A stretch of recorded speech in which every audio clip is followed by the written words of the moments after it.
All right, so I said in the first go-around of the existence and uniqueness question back in 1.1 when we first were introduced to the two fundamental questions that we're going to always ask when looking at linear systems, that we talk about these questions again and that they'd show up again throughout this book. And lo and behold, one section later, here we are. So we have a system right here on the left, and that system has been reduced in an augmented matrix. We put it into an augmented matrix and we reduced that matrix to echelon form. Not reduced to echelon form, just echelon form. If we wanted to find our solution or solutions to this system, we'd go all the way down to reduced echelon form. But for the purposes of answering the two fundamental questions in linear algebra, echelon form is sufficient.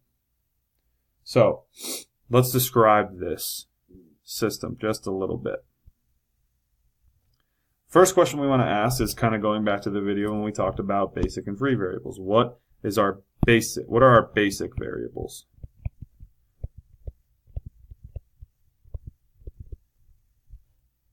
Well, in this system, our basic variables are x1, x2, and x5. Now, how do I know that? I know that through a few ways. One is that columns for x1, x2, and x5 are pivot columns, i.e. they have pivot positions in them, right? So we can see that this is a pivot. There's a constant with zeros underneath. This is a pivot. There's a constant with zeros underneath. And our last row, obviously there can't be zeros underneath that, but it's a constant, okay?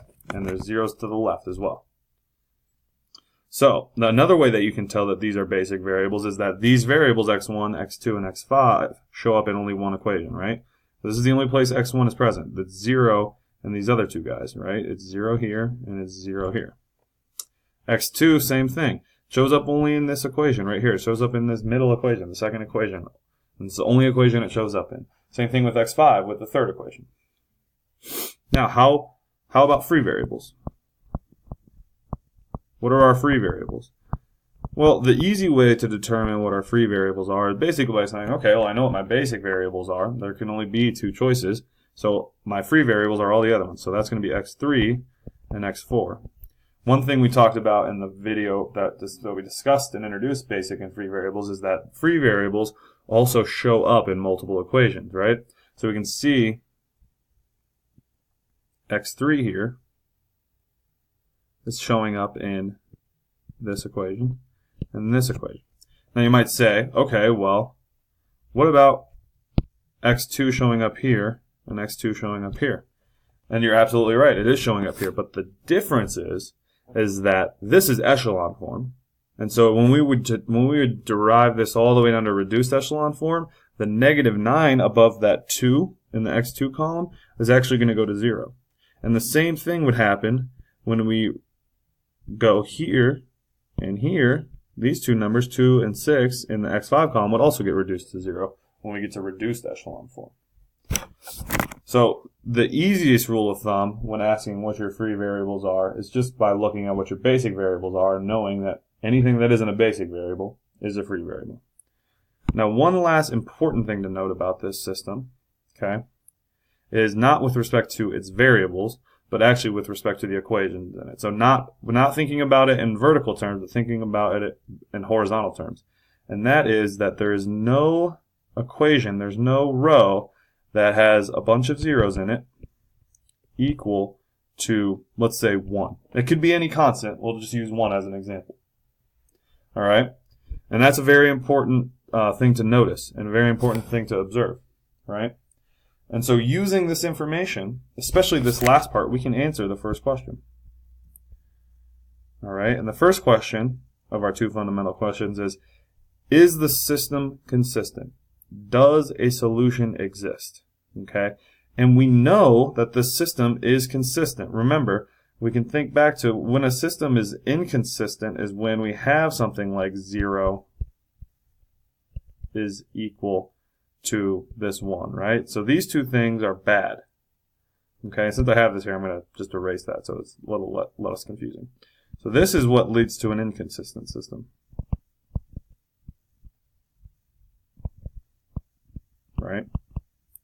Since we don't have that, what we have is a bunch of zeros, and then a 1 is equal to 4. So that's okay. So we know by looking at this echelon form augmented matrix that our solution exists.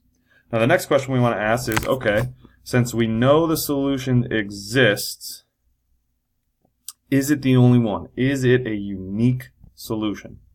Now if we think about it, we know we have free variables. And towards the end of the video that we discussed and introduced free variables and basic variables, we talked about the fact that our solution set is determined by the free variables, or our solution set is dependent upon the free variables. And we also mentioned that what a free variable in practice means is that a free variable can take on any value. Free variables, all right, can take on any value. I'm going to say infinitely many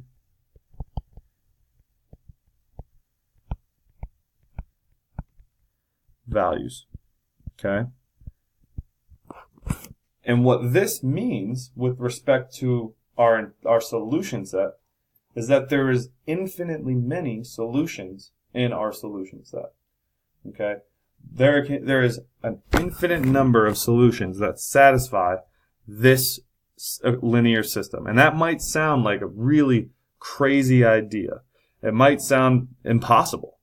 But as we go through the course, we'll start to see how some of this stuff happens and why that is actually possible. Now to round out this video, I want to talk really quickly about the existence and uniqueness theorem. All right.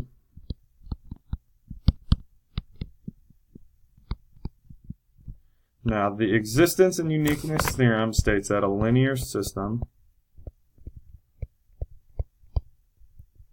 is consistent if and only if the rightmost column of the augmented matrix, I'm going to abbreviate that, augmented matrix, all right, is not a pivot column. All right, is not a pivot column. Right, so if the augmented matrix is not a pivot column, if that rightmost column of the augmented matrix is not a pivot column. But what does that mean in practice? Well, what that means in practice is, again, this idea that we have a bunch of zeros in a row, usually the last row, and then to the right of that line is some constant b. All right, and when we have that, okay, we have a consistent system. Now, building on that, if a linear system is consistent, all right, the solution set contains either, all right, so there's two cases that we're going to have. Either a unique solution, all right, and this happens when there are no free variables, all right. So determining whether or not you have free variables in your system actually becomes a very important part of linear algebra. When there are no free variables, and I'll go ahead and use our colors here. I know I promised in the last video I wouldn't use colors for distinguishing between the two types of variables, but I think it's still important here, so I'm going to do that for right now. Okay, so that's our first case, right, when we have a unique solution. So if our linear system is consistent, the solution set can contain either a unique solution when there are no free variables, all right, or infinitely many. Do it like this. Or infinitely many solutions. right? When there is at least one free variable. So there doesn't need to be, an infinite number or a huge number of free variables in our system. There literally only needs to be one, right? Because again, our free variable means that we can plug in any value for that variable. An infinite amount of possibilities are viable to be plugged in for that free variable, and thus we have an infinite number of solutions. Now, this is a very powerful theorem that we're going to use throughout the remainder of this, the remainder of these lectures. And these are a couple things that you're going to constantly be asking yourself. The idea and the existence of free variables in your system plays a huge role in what you're looking at. And then the other important thing to always note is, do we have this set up, right? Or do we have an equation, a row in our system where there's zeros on the left side, all zeros on the left side, and then a constant on the right side? So keep a lookout for that. Put this in the back of your mind, and it'll be something that comes up constantly throughout the remainder of the lectures.